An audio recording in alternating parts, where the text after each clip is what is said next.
Upon the Wood, written by Felipe Bautista, translated from the original Spanish. Abraham, the Lord spake thus, Take now thy son, thine only son Isaac, whom thou lovest with exceeding tenderness, and journey thee to the land of Moriah.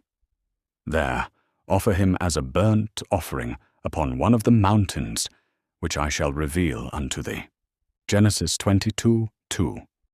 And Abraham arose, while night still held dominion o'er the heavens, and saddled his faithful beast, and took with him 2 young men of his household, and Isaac his beloved son. And he cleaved wood for the burnt offering, and rose up, and journeyed forth unto the place of which God had spoken. Upon the 3rd day Abraham lifted his eyes heavenward, and beheld from afar the hallowed ground. Then spake Abraham unto his servants, Tarry ye here with the gentle beast, while I and the lad venture yonder, that we might worship in solemn reverence, and afterward return unto you. And Abraham took the wood of the offering, and laid it upon Isaac his son. And he carried in his hand both fire and blade, and they walked onwards together as one. Then Isaac addressed Abraham his father, saying, My father? And he answered with tender voice, Here am I, my son. And the youth inquired, Behold, here is the fire and the wood, but where is the lamb for the burnt offering? And Abraham answered with faith unwavering, God himself will provide the lamb for the offering, my beloved son. And thus they journeyed as one. Genesis 22:4-8.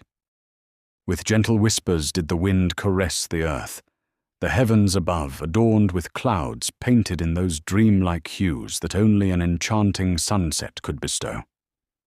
Isaac's gaze soon fell upon a curious object cast near a most luxuriant thicket, nearly imperceptible in the advancing shroud of night. 'Twas a stone, upon whose weathered face was inscribed, Neither in the most merciless cold, nor in the deepest night shall fear overtake my soul, for thou art my warmth, my guiding stars in the firmament of darkness. Abraham, too, found his attention drawn elsewhere, his eyes fixed upon the dreamlike canopy of heaven, while Isaac remained entranced by the aforementioned stone, perceiving there a serpent most phantasmal, spanning nearly the breadth of the celestial dome itself, as ethereal as the very sky, whose ineffable voice narrated thus, Fear not, for in thy heart shall I dwell eternally. Time itself is but my remembrance of thee, the future merely the vision of mine eyes. Therefore proceed forth, and as thou hast believed, so shall it be made manifest unto thee. A thunderous bolt then rent the air with mighty force, awakening both from their reverie. Isaac hastened to conceal the stone within a small pouch he carried upon his person. Abraham discovered within his palm, grasped by its neck, a hypnotically hissing serpent, whose ocular crevices were in the shape of a cross.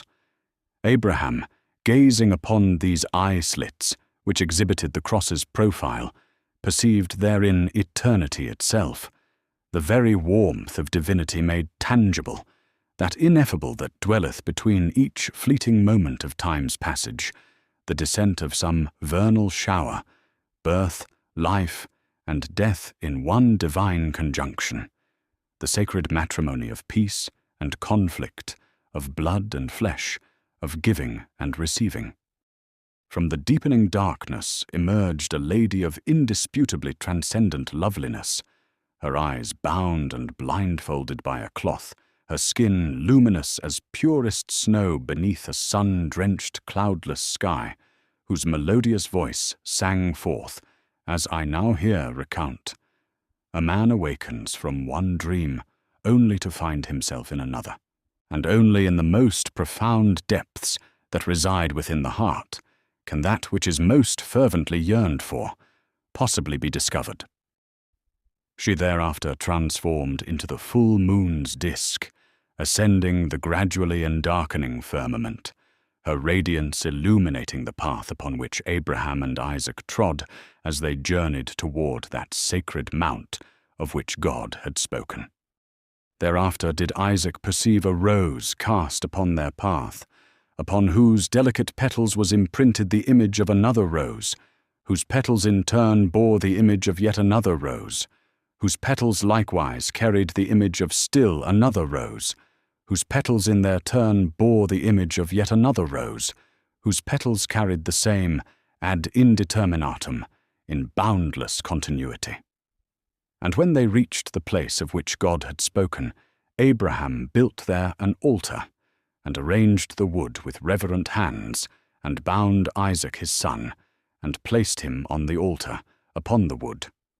Within his grasp, Isaac held the mysterious rose, within his heart, and in his pouch, that inscribed stone of profound mystery.